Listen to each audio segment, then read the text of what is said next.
তাওবাতাম মিনাল্লাহ। আল্লাহ বলেন এই অপরাধের এটাই তওবা। মানুষ খুন যে অপরাধ, সেই অপরাধের তওবা যেটা এখন বর্ণনা করা হলো সেটা। তার মানে বোঝা গেল সব অপরাধ আস্তাগফিরুল্লাহ দিয়া ক্ষমা হবে, সব অপরাধ ইস্তেগফার করলে ক্ষমা হবে না। কেউ কাউকে ভুলে হত্যা করছে, গোলাম আজাদ করবে না, রক্তপণ দেবে না, ওই টাকা ব্যয় করে মক্কায় গিয়ে এতেকাফ করবে, টাকা টুকা পয়সা টয়সা দিয়ে হাতিমে কাবার ভিতরে, এর কারণে তার নেকি হবে, এর কারণে ইস্তেগফারের নেকি হবে। কিন্তু এই অপরাধ মোচন হবে না, এই অপরাধের তওবা যেটা বর্ণনা করা হয়েছে এটা। আল্লাহ আরো কি বলেন, ওয়া কানাল্লাহু আলিমান হাকীমা। আল্লাহ সর্বজ্ঞ প্রজ্ঞাময় হিকমতওয়ালা। কোন অপরাধের কোন শাস্তি বিধান করলে অপরাধ মুক্ত হবে দুনিয়া, এটা আল্লাহ খুব ভালো জানেন। কথা বলেন, কে ভালো জানেন?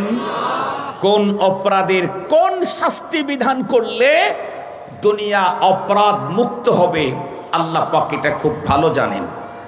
এরপরের 93 নম্বর আয়াত আল্লাহ তাআলা বলেন, ওয়ামান ইয়াকতুল মুমিনাম মুতাআম্মিদান ফাজাযাউহু জাহান্নাম।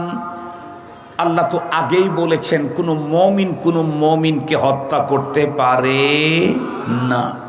এখন যদি ইচ্ছাকৃত কোনো মুমিনকে হত্যা করেই ফেলে তাইলে কি হবে? আল্লাহ পাক বলেন ফাজাযাউহু জাহান্নাম। তার মানে ওই লোক এত বড় অপরাধ করলো যেই অপরাধের ক্ষমার সিস্টেম দুনিয়াতে আর নাই, বরং এই অপরাধের শাস্তি হলো পরপারে জাহান্নাম। কতদিন? খালিদান ফিহা, চিরজীবন।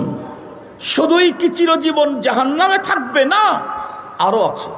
ওয়া গাদিবাল্লাহু আলাইহি ওয়া লানাহু ওয়া আ'আদ্দা লাহু আযাবান আযীমা। আল্লাহ পাক বলেন আরো শাস্তি হলো চিরস্থায়ী জাহান্নামী। এরপরে রব থাকবেন তার উপরে সর্বাধিক ক্রোধান্বিত। সহিহ হাদিসের বর্ণনায় এসেছে রব্বুল আলামিন পরপারে 3 শ্রেণীর মানুষের উপরে সবচেয়ে বেশি ক্রোধান্বিত থাকবেন। তার ভিতরে একটা হলো মান কাতালা মুমিনাম মুতাআম্মিদা, যে একজন মুমিন আর একজন মুমিনকে ইচ্ছাকৃত হত্যা করেছে, তার প্রতি রব্বে কারীম থাকবেন সবচাইতে বেশি ক্রোধান্বিত, রাগান্বিত। এরপরে তার উপরে আল্লাহ পাকের লানত আর উন্নত শাস্তি তাদের জন্য রেডি করে রাখা হয়েছে। এখন একটা জিজ্ঞাসা আপনারা আমাকে করতে পারেন, হুজুর তাহলে কোনো মুমিন যদি আর একজন মুমিনকে ইচ্ছাকৃত হত্যা করেই ফেলে, যেমন স্বামী স্ত্রীকে মেরে ফেলেছে, স্ত্রী স্বামীকে মেরে ফেলেছে, ভাই ভাইকে হত্যা করে ফেলেছে, রাজনৈতিক প্রতিহিংসার কারণে একজন আর একজনকে ইচ্ছাকৃত হত্যা করে ফেলেছে, অথবা আয়না ঘরে নিয়ে হত্যা করেছে ইচ্ছাকৃত, অথবা ক্রস ফায়ারের নামে ইচ্ছাকৃত হত্যা করেছে, অথবা রিমান্ডে এক্সেস শাস্তি দিতে গিয়া হত্যা করে ফেলেছে, এই যে কোনো পদ্ধতিতে হোক, অথবা টঙ্গীর ময়দানে রাত্রি 3টার সময় ছুরি ঢুকায় হত্যা করে ফেলেছে, যে কোনো পদ্ধতিতেই হোক ইচ্ছাকৃত একজন মুমিন আর একজন মুমিনকে যদি হত্যা করে, তাহলে এর ব্যাপারে আসল ফতুয়াটা কি? তো আমি বলবো এই জটিল মাসআলার ফতুয়া আব্দুল বাসেত খান তার বাবার দেওয়ারও অধিকার নেই, সে সক্ষমতাও নাই। এই ব্যাপারে আমরা জিজ্ঞেস করতে পারি খায়রুল কুরুনে, যাদেরকে আল্লাহ তাআলা আমাদেরকে ফলো করে চলতে বলেছেন কোরআনে, সে হলো সাহাবায়ে কেরাম। আল্লাহর কোরআনে আল্লাহ বলেন ওয়াল্লাযীনা ইত্তাবাউহুম বিইহসান রাদিয়াল্লাহু আনহুম ওয়া রাদু আন ওয়া আ'আদ্দা লাহুম জান্নাত। সাহাবায়ে কেরামদেরকে যারা অনুকরণ করে চলবে সঠিক পদ্ধতিতে, রব বলেন আমি তাদের উপরেও রাজি খুশি, তাদের জন্য জান্নাত রেডি। তাহলে সাহাবীদেরকে জিজ্ঞেস করি, তাদের কাছ থেকে ফতোয়া নেই তো কোন সাহাবীকে জিজ্ঞেস করব? যেহেতু কোরআনের আয়াত, তাহলে সমস্ত সাহাবীদের ভিতরে কোরআনের তাফসীরের সবচাইতে বড় যিনি ছিলেন, রাসের ইসফি ইলমি তাফসীর, হযরত আব্দুল্লাহ ইবনে আব্বাস রাদিয়াল্লাহু তাআলা আনহু, তাকেই জিজ্ঞেস করি।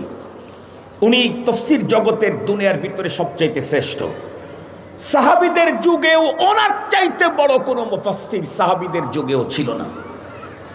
হযরত ইবনে মাসউদ রাদিয়াল্লাহু তাআলা আনহুকে আপনার আমার জিজ্ঞেস করা লাগবে না? ওনাকে একজন সাহাবী সম্ভবত জিজ্ঞেস করেছিলেন অথবা তাবেঈ জিজ্ঞেস করলেন, ইবনে আব্বাস আপনি বলেন তো দেখি, একজন মুমিন যদি আরেকজন মুমিনকে ইচ্ছাকৃত হত্যা করে ফেলে তাহলে তার জন্য কি হবে?